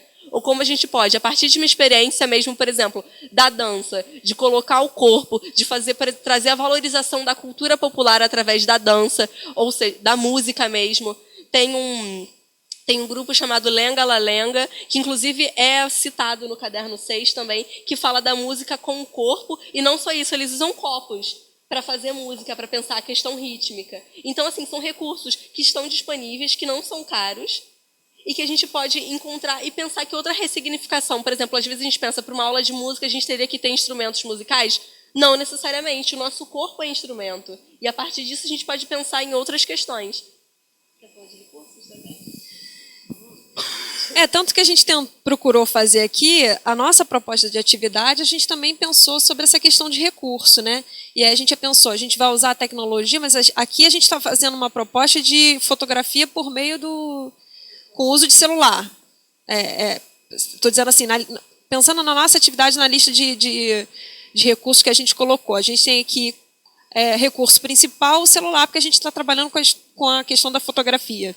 A gente colocou aqui a questão do enquadramento, que pode ser feito pela mão. Eu acho que também para a gente foi um exercício de pensar, será que talvez a gente tenha que olhar, já que essa experiência estética, ela está no cotidiano, como a gente falou, ela passa pelos nossos sentidos, tudo aquilo que nos afeta. Então, eu entendo que talvez seja uma forma também da gente olhar, será que a gente precisa o tempo todo de muitos recursos para desenvolver ou para trazer à tona uma experiência estética? Eu acho que não.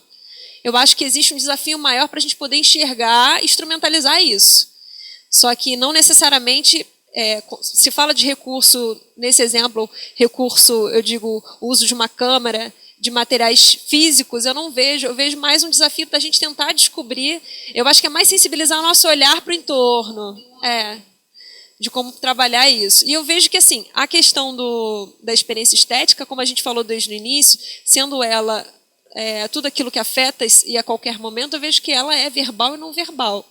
Acho que ela considera as duas possibilidades. A gente contou até um exemplo aqui da questão do livro que a gente considerou, né? A gente fez uma pesquisa sobre a questão da pintura indígena, que poderia ser uma possibilidade, em vez de, como a gente falou, em vez de ter uma data comemorativa, trabalhar isso sem ser num dia específico, numa data específica, mas vivenciar, porque existiam os ritos, e vivenciar os ritos, vivenciar os ritmos, as músicas, e aí eu acho que exige muito mais da gente como pesquisador, eu tenho a sensação.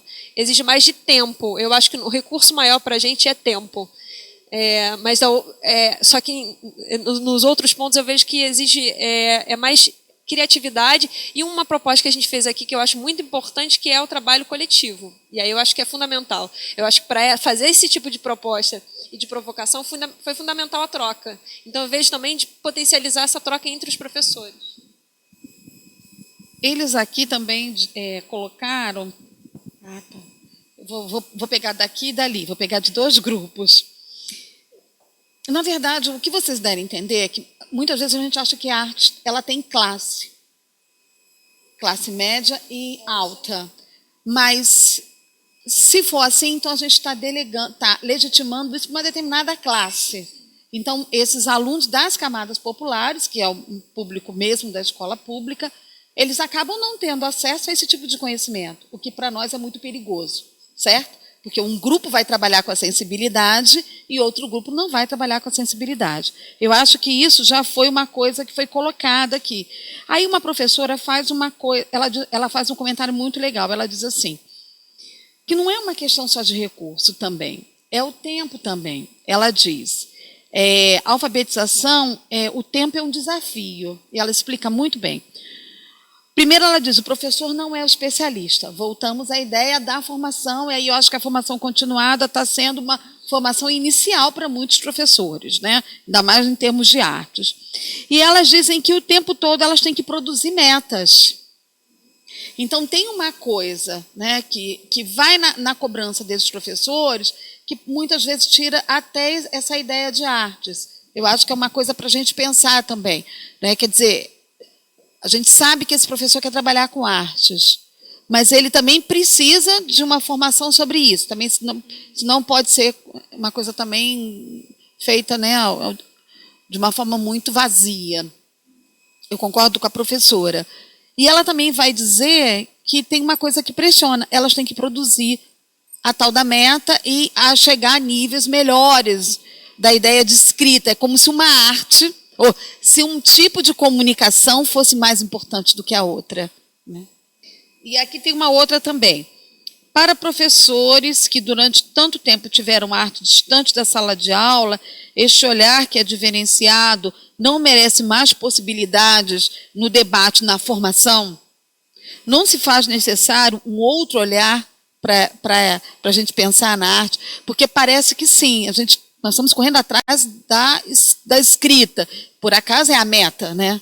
E como é que fica a artes nisso? Talvez seja até o momento que nós estamos passando. De novo, como eu falei da questão do recurso, né? Eu também tenho essa impressão de que o recurso maior é a questão do tempo. E aí, quando eu estou falando de tempo, eu estou pensando principalmente a questão do planejamento, né?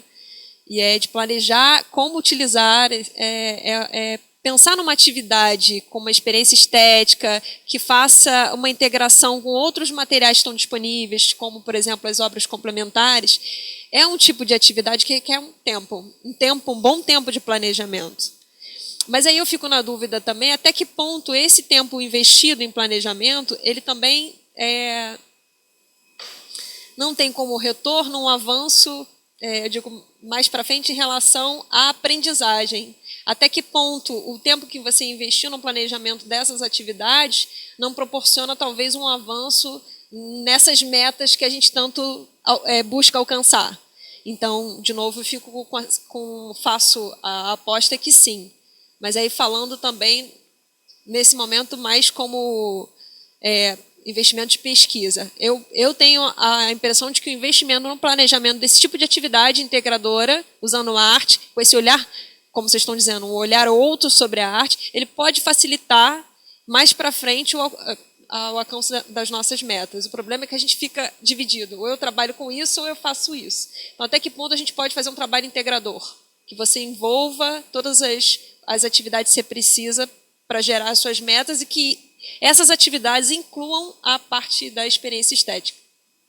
Então, na verdade, eu acho que duas coisas muito importantes foram faladas. Já na fala da Elaine, a gente fala da importância da formação continuada.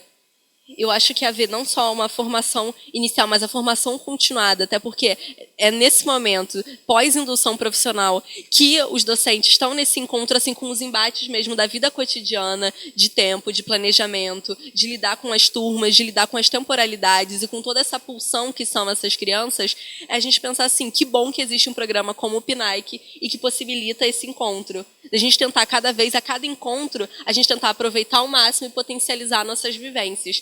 E quanto à questão que você estava falando de estabelecer conexões, eu acho que a grande saída é a gente estabelecer diálogos. Por mais que a gente tenha a meta a ser seguida, eu acho que é isso. Como é que a gente pode tentar possibilitar uma experiência estética em sala de aula? Mas, ao mesmo tempo, a gente pode pensar assim, como é que a gente pode verbalizar isso e tornar isso uma linguagem escrita, porque a gente vai estar abordando tanto a competência que nos é solicitada e essa demanda quantificadora, que é isso que a criança tem que saber ler, escrever, e são essas avaliações, mas ao mesmo tempo como é que a gente vai estar formando esse cidadão integral? Como é que a gente vai conseguir equilibrar? Eu acho que a grande saída é dialogar. É conseguir tentar equilibrar, tentar estabelecer algumas experiências e depois possibilitar que elas se deem de uma outra forma, principalmente a partir da linguagem oral e escrita, principalmente, que é o que é solicitado por essas demandas.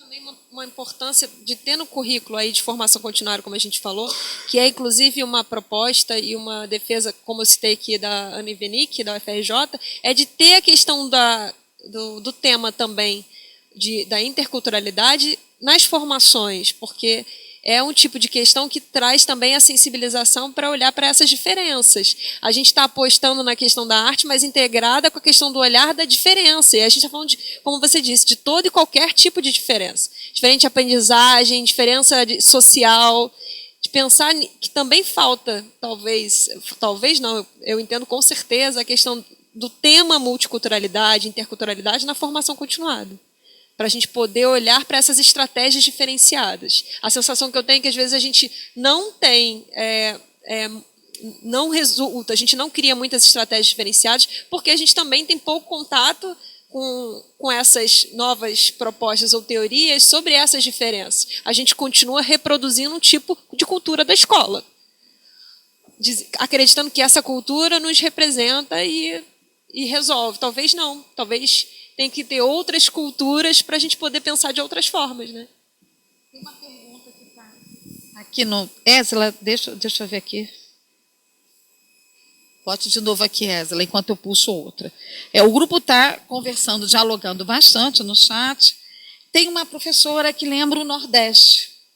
Ela disse, ela coloca que o barro e as folhas secas dos umbuzeiros, né, eram feitas obras de artes belíssimas. Eu acho que é isso, né? O que você tem do teu cotidiano que você pode fazer esse trabalho com os alunos. Deixa eu ver o que mais aqui nós temos. Aqui.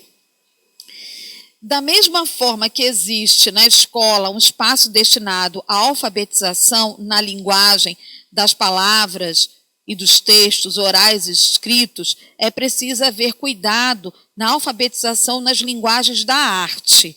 O que vocês acham desta colocação? Da mesma forma que a gente tem um cuidado com a alfabetização, né, na linguagem, porque a arte, vamos incluir todas aí, na linguagem das palavras, dos textos orais e escritos, é preciso haver cuidado com a alfabetização nas linguagens da arte. Ela colocou da arte, mas agora, professora, eu já estou aprendendo que é das artes. O que vocês acham desta colocação? Então, na verdade, eu acho uma colocação muito importante e pertinente, no sentido de que, ao mesmo tempo, eu achei super bem colocado que a gente seleciona com cuidado o livro que nós vamos usar, as obras literárias, pensar em qual material artístico, não só o recurso, mas assim, o que vai ser apresentado para essa criança, para que a gente não caia nisso, de que a arte tem uma classe, a arte deve ser para poucos, mas que a criança possa criar e que isso seja evidenciado, que todos são esteticamente sensíveis. Porque eu acho que é isso, né, de pensar... Ai, desculpa, gente. Perdão. Porque, assim, algumas crianças só vão ter contato com as artes na escola, infelizmente. Porque também algumas cidades são muito afastadas, não têm centros culturais, não acabam tendo essa possibilidade de outro lugar que a arte, no sentido mais tradicional, seja encontrada. Então, a criança acaba tendo que recorrer à escola como esse meio de encontro com as artes e desse aprendizado. Então, assim, nós, enquanto docentes, a gente tem que tomar muito cuidado com o que nós vamos escolher para que, de fato, a gente consiga alcançar todos os nossos objetivos, dos nossos planejamentos, e que também seja alcançado assim, o desenvolvimento daquele sujeito integral, que as possibilidades estéticas dele de fato sejam ampliadas, para que ele se torne de fato um cidadão, que às vezes também, inclusive esse é um dos objetivos dos parâmetros curriculares. É esse, como a gente vai fazer com o que a gente vai selecionar, que entendimento essa criança vai ter. Isso também me lembrou dos objetivos, quando fala de confiança nas capacidades afetiva, física, né?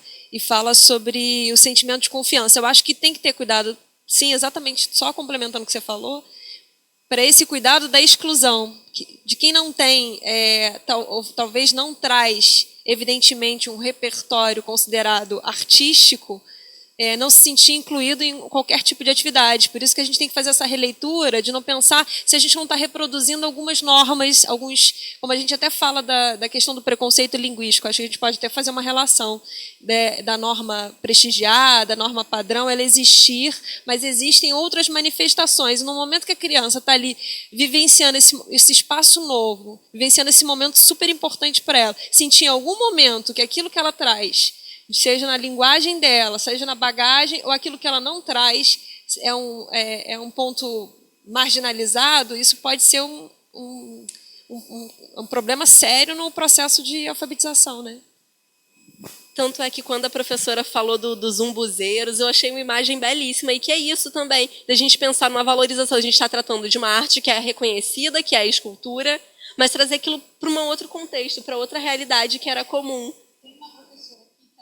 Uma coisa, ela diz de novo, ela volta de novo dizer, uma outra professora, em que falta papel, cola, aparelhos tecnológicos, livros, e ela diz, ela até acredita que é uma utopia, e ter que comprar tudo para as crianças não dá.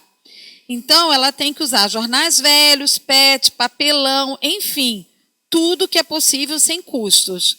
Assim, temos gastos que fogem, papapá, quer dizer, eu acho que seria uma coisa interessante a gente realmente pensar no que nós estamos chamando de arte. Eu acho que vocês poderiam...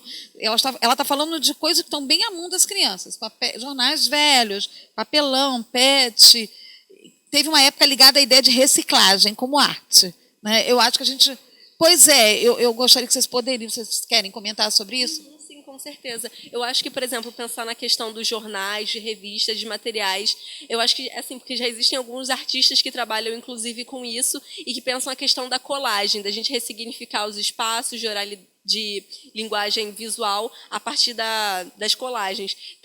Você também pode pensar em construir uma coisa que são os instrumentos com sucata, inclusive na internet tem, na minha formação eu vou apresentar, mas depois eu posso disponibilizar em algum link para a Elaine, para caso as pessoas queiram ter acesso.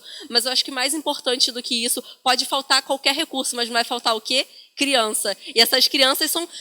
É isso, as crianças, elas têm corpos, não foi isso que a gente falou da experiência estética, dos sujeitos mediados com o mundo? Exatamente, então ela tem os sentidos, elas estão ali, a gente pode pensar, como é que a gente vai abordar a música? A gente pode tratar a questão da valorização da cultura popular, a partir das cirandas de roda, então a gente não tem, nosso recurso o quê? São as crianças, os corpos dessas crianças, que possibilidades eles podem nos dar a partir da dança e da música, porque às vezes, ou então até mesmo do teatro, pensar assim, uma performance. Então, assim, a gente tem nossos corpos, além deles serem esses receptáculos sensíveis que vão construir as experiências estéticas, eles também são mobilizadores estéticos. Então, assim, por mais que faltem esses recursos materiais, nós estamos lá, nossos corpos estão lá, e mais importante do que isso, a gente acredita na educação, e eu acho isso que é o mais importante para que a gente consiga fazer alguma coisa, e principalmente educar, que é criar, bem como fazer arte.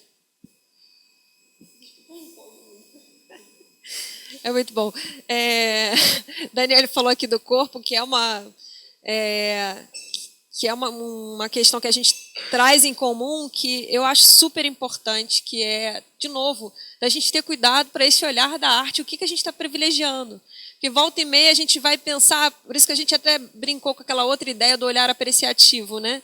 Para onde a gente está olhando e está dizendo que é arte, para onde que a gente está olhando e dizendo que não tem recurso, da gente pensar na interação desse corpo dentro do espaço de convivência, dentro do espaço da escola, quais são os espaços, o que eles fazem, como é que eles atuam. A gente até chegou a comentar lá em Seropédica, aquela série Território do Brincar, tem uma hora que ela fala que ela aprendeu muito a partir do momento que ela parou e ficou observando o que eles faziam na hora do recreio, que tipo de brincadeira que eles faziam. Então, eu vejo que existe também um desafio para a gente, da gente ter, primeiro, se tornar disponível para ter esse olhar apreciativo sobre o que já existe e o que a gente pode fazer com o que já existe. E aí eu concordo super com você na questão de privilegiar a relação do corpo, que é um elemento que a gente exclui da escola o tempo todo. A gente sempre coloca do lado de fora. A criança está brincando, implicando com a outra, a gente manda ficar quieto. Está curiosa com alguma questão, a gente manda ficar quieto. Por que a gente não investe nisso, né? Na questão do ritmo, na questão das danças, quantidade de dança popular. A gente não precisa ficar... A ciranda é um ótimo exemplo. A gente não precisa ficar só na ciranda. A gente tem várias expressões populares de dança. Então, como é que a gente pode atuar contribuindo para o corpo desse indivíduo estar crescendo e trabalhar essas manifestações artísticas, né? E aí eu acho que vale a pena assim, a gente correr atrás de alguns repertórios. Eu falei esse do Território do Brincar, tem vários episódios que falam sobre danças populares. Eu acho que é o momento da gente sensibilizar o nosso olhar e investir na pesquisa. E não só isso, de aproveitar a tecnologia que está aí, porque é muito interessante ver a quantidade de material sobre educação, que pensa de diversas formas, que está aí disponível gratuitamente no YouTube. Então, às vezes, a gente pode aproveitar, tentar num tempinho, ver como, às vezes, tem episódios que são curtinhos, às vezes não é um documentário que você tem que demandar, assim, 1 hora assistindo, mas também usar isso também para pensar assim, isso é uma forma de estudo, de material que está agregando na minha concepção enquanto educadora e que vai me servir para um planejamento. Algumas questões estão circulando aqui. Se vocês olharem a conversa, o povo está dizendo que o debate está ótimo, porque está aqui, tá? Está danado aqui. Algumas pessoas estão saindo porque parece que tem um temporal. Toda vez que nós fazemos a webconferência, aparece um temporal. Eu estou achando... Tem um comentário fantástico de uma pessoa, que eu não lembro, eu já li vários, ela diz assim, que a palestra de hoje suscitou algumas ideias e suscitou a ideia de pensar na formação do professor. Aí alguém disse, nós temos que ter professores de artes na escola. De novo, até que ponto eu vou precisar do especialista de artes para ocupar esse lugar, né, e a importância desse lugar. Eu acho que nós vamos ter que, em próximo palestras e eventos, trazer de novo até que ponto a gente precisa desse especialista. Ou se nós, como professores daquela turma, nos tornamos especialistas para o nosso aluno. Porque aí a outra professora fala, será que nós não temos que resgatar como está sendo formado o professor? Eu acho que é isso. Como é que a artes ela entra hoje como um desafio, a do especialista não é. Eu acho que aí a gente vai cair na inclusão dentro das crianças da educação especial. Eu acho que nós temos muito para debater, né? E a universidade está precisando fazer esse debate. Aí elas estão colocando que até que ponto a gente tem para debater isso. Vocês gostariam de colocar alguma coisa? Não, então, em algum sentido, eu concordo com a Elaine, porque é isso. Eu acho que é mais um exercício da gente ressignificar as nossas práticas do que ter um professor especialista. Porque também é isso, se a gente for retomar também a questão do Paulo Freire, é isso. Como é que a gente vai conseguir dialogar a leitura da palavra com a leitura de mundo? Até porque eu particularmente defendo essa ideia de que a arte não é para poucos. É óbvio que alguém que teve uma formação específica consegue ter muito mais repertório, mas nós também, enquanto sujeitos sensíveis, que estamos abertos para o mundo e para as experiências estéticas, eu acho que a gente também consegue ter esse exercício. E melhor de tudo, acho que a gente consegue ter um olhar e uma percepção que não é viciada por pensar determinada técnica ou determinado padrão estético. Acho que a gente consegue ter muito mais abertura, inclusive porque a gente conhece aquela turma. A gente consegue ver, aquela turma é mais a turma do corpo, aquela turma é mais a turma da palavra e da escuta. Então, a gente conseguir adequar a demanda de cada turma, a pensar as subjetividades, a identidade dos sujeitos que estão ali presentes, como as necessidades que eles têm, como a gente consegue receber e acolher isso. Eu concordo com você e fico pensando que a gente tem que investir sim, mas eu não vejo a ideia de investir em especialista. Eu acho que a gente tem que investir em formação continuada e para esse olhar compartilhado. Concordo quando vocês falaram assim, para mim tem que investir em debate entre professores que trabalham com alfabetização, que é uma sensibilização mútua do olhar sobre essas possibilidades artísticas e é uma troca contextualizada. E aí eu concordo com você, o especialista que vem de fora, muitas vezes é o olhar focado nessa provocação que a gente está fazendo. Vamos sair dessa arte privilegiada ou dessas manifestações artísticas que já são consideradas, vão pensar outras formas de fazer. E eu acho que o melhor grupo para pensar outras formas de fazer são os próprios alfabetizadores. É claro que aí eu acho que o trabalho não é solitário. É isso. Eu acho que nós temos que valorizar o especialista em alfabetização, desculpa. Avaliação porque nós delegamos sempre que alguém sabe mais do que um alfabetizador. Na hora, por exemplo, quando elas estão dizendo aqui, olha, elas estão falando da classe multisseriada, que você tem diferentes alunos em diferentes fases, né? Tem aluno do primeiro, segundo, terceiro e quarto ano. Alguém disse, isso é muito complexo numa turma multisseriada. Aí a outra disse, não, os aproxima, né? Quer dizer, até que ponto nós vamos discutir se a arte aproxima ou distancia? Eu acho que nós temos muitos debates pela frente. Tem uma aqui também de uma professora que mandou pela Ésila. Ela diz assim, muito tem sido vivenciado em nossos espaços de educação infantil no que diz respeito aos sentidos e experimentos, como aprendizado e desenvolvimento da interpretação das linguagens artísticas. O uso dos materiais são necessários, mas a expressão humana e o estímulo à criatividade vai além dos materiais vendidos nas grandes papelarias. As contribuições das palestrantes abrem um leque para o desenvolvimento do pensamento do professor para novas possibilidades. Eu acho que talvez seja um bom debate. Né? Até que ponto nós, alfabetizadores, tem uma professora que coloca isso de novo, ela diz que a pressão para que as crianças saibam ela diz, uma outra linguagem, que é a linguagem escrita, ela vai tirando todos os outros conhecimentos. E ela coloca aqui, não é só a arte, quer dizer, os outros campos curriculares, a geografia, a história, né? Nós estamos tão focados numa coisa só que para os meninos a escola é só a linguagem escrita. Tá? E como é que nós saímos dessa coisa que ficou cercada pela linguagem escrita?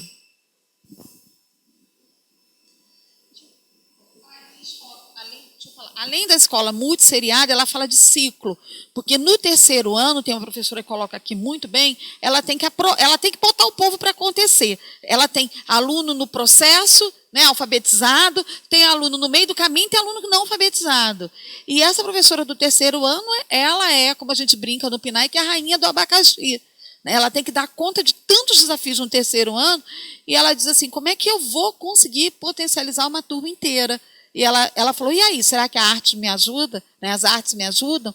Né? Até, enfim, elas voltam o tempo todo a isso. Quer dizer, mas é isso, até que ponto nós, professores, você falou, quer dizer, estamos tão ligados a uma certa tradição, elas estão certas, elas estão sendo pressionadas. Né? Há uma pressão sobre desempenhos. E aí nós esquecemos do que é aprendizagem. Aí eu volto de novo para vocês. Quando vocês falam de estética e de aprendizagem, né, qual é a relação da estética com a aprendizagem? Então, inicialmente, eu acho que a grande questão que foi colocada é isso, é o grande desafio de como a gente consegue possibilitar esses diálogos. Acho que não tem assim uma resposta pronta, mas a gente conhecendo a nossa realidade, tentar lidar com aquilo que está dado. Eu, particularmente, aposto muito nas artes. Eu acredito no potencial transformador da arte, da cultura, desse envolvimento, da sensibilização para o mundo. Eu acho que, no caso das turmas multisseriadas, eu acho que sim, é uma grande aposta, na medida em que a gente coloca todos aqueles estudantes enquanto iguais. Não existe um que saiba mais do que o outro, mas todos vão ser potencialmente sensíveis e afetados pela experiência artística. Não sei, talvez a gente também tenha que pensar em que momento seria melhor ou mais potencial trabalhar com artes pensando nesses ciclos. Eu acho que também pode ser uma provocação pensar em que momento, não que eu não acredite, para mim a arte ela é, para mim, como se fosse um instrumento, ele para várias coisas. Por isso que eu fiz até a provocação da questão da diversidade. Então, a arte ela vem como provocador e possibilitador de algumas aprendizagens. Talvez a gente tenha que pensar em que momento o trabalho maior com artes ele tem mais potencial. Eu acho que isso também é possível, da gente tentar imaginar respeitando essas realidades, das metas, das cobranças. Então, onde seria um reforço maior? De que forma a gente poderia trabalhar com a arte como suporte, como recurso, como instrumento? Acho que a gente pode pensar nisso. Sim, eu achei muito bem colocada a sua fala isso, na questão assim, de como é que a gente vai conseguir, de fato, ter uma perspectiva transversal de lidar com esse currículo que é imposto para nós. Aqui no Rio a gente tem a questão do apostilamento, a gente tem essas apostilas, mas em que momento a gente consegue subverter isso? Como a gente consegue construir em outros momentos, ou pensar a arte como um dispositivo que possa Exatamente, como fomento, como mobilizador de outras coisas, e a partir disso, dessa experiência que foi um pouco mais lúdica, como é que a gente pode adentrar, então, no conteúdo? Pensar, talvez, assim, em alguns momentos, em uma prática, que se torne uma prática, para que também o conhecimento, ou esses saberes que são solicitados, que sejam mobilizados por essas avaliações, por toda essa pressão externa, como é que a gente consegue fazer com que eles emerjam e que consigam estabelecer diálogos também com outras áreas? Meninas, tem aqui, elas estão dialogando no site. Eu tô lendo aqui. Tá rolando um micro debate. É uma arte, não é? Eu acho que sim, né? Para os gregos, a retórica, que é a arte de falar bem, é uma arte. Pois... Olha, gente, é a nossa especialista em arte. Por falar nisso, muitos estão perguntando o nome de vocês. Essa aqui é a Daniele Gomes da Silva, que a gente não conhece ela como da Silva, é Daniela Gomes. A gente brinca que é o nome artístico da Dani. A Dani ela é também ligada a artes, né, Dani? Dani está fazendo também um curso, o mestrado sobre cinema, né, em educação.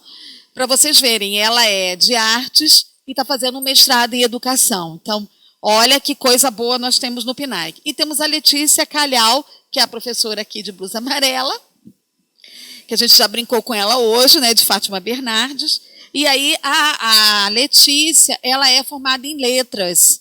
E ela também vem fazendo um bom debate. A Letícia também já tem uma outra experiência com formação, mas acho que um processo bom para hoje, né, Letícia? Acho que a Letícia consegue fazer assim, ela consegue fazer uma comparação e nos dizer muitas coisas importantes.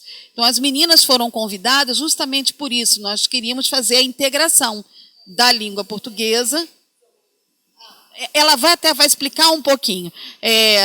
Quem quiser o contato, porque eu acho que vocês vão ser convidadas para ir a 92 municípios, vocês escrevam para o PNAE UFRJ, que nós teremos o imenso prazer de passar o e-mail das meninas para vocês, dizendo que eu também gostei muito, aprendi muito hoje, né? Eu acho que eu saio daqui pensando demais. Eu acho que eu gostaria de ter tido um dia essa oportunidade como alfabetizadora, de ter ouvido sobre artes. E muitos estão elogiando, quer dizer, foi uma aposta muito boa, né, que o grupo da UFRJ optou, deliberou e que deu certo, né, foi muito produtivo. Olha, nesse momento, a gente está sabendo, nós temos 3.000 visualizações. Começou de forma, né, assim, com 1.000 pessoas, já estamos em mais de 3.000. Mas eu acho que vocês poderiam falar um pouco mais disso, um pouco de vocês, né? Um é da língua portuguesa e está fazendo mestrado em educação, e hoje a Letícia tem sim uma experiência com formação, e a Letícia está trabalhando hoje, né, com o PNAE, e uma proposta que não foi dialogada com ela. E a Dani também. A Dani foi convidada e nós pedimos que a Dani viesse muito para trazer para nós a ideia de artes. Mas eu acho que as duas, cada uma tem a sua própria linha, né, para entrar no debate sobre alfabetização.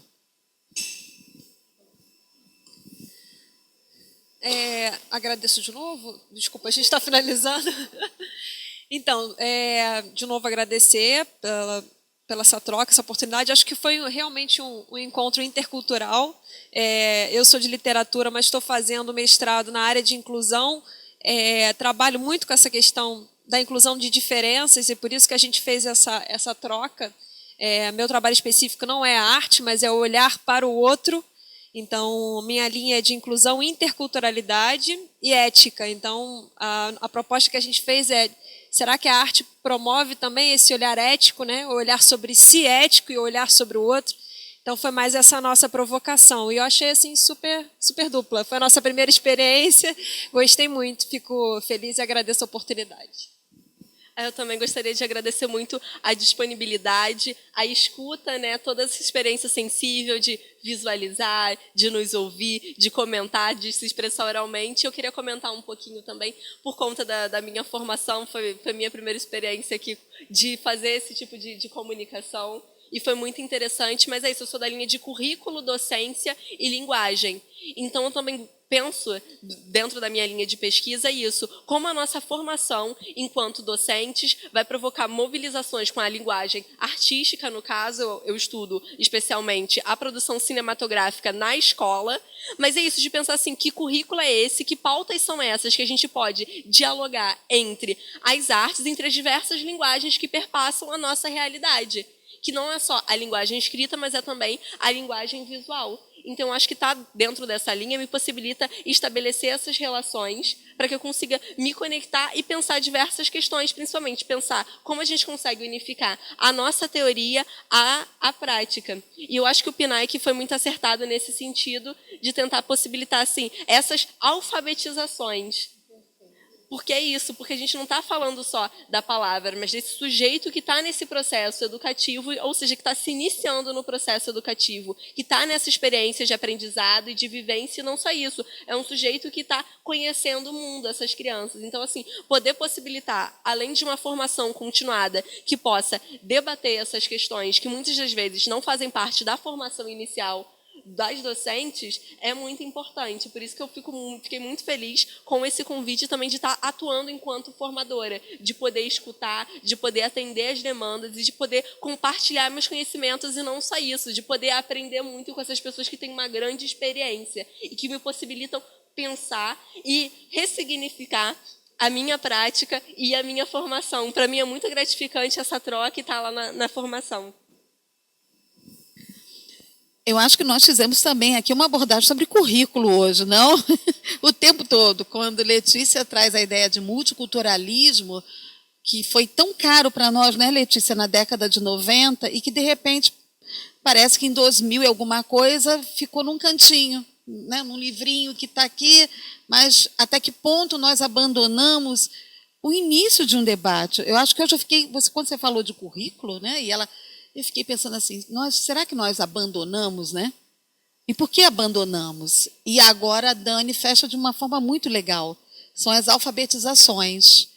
E para a gente chegar às alfabetizações, nós vamos ter que falar de culturas, falar não só da linguagem escrita, mas também da leitura, das artes e dos outros campos curriculares, né?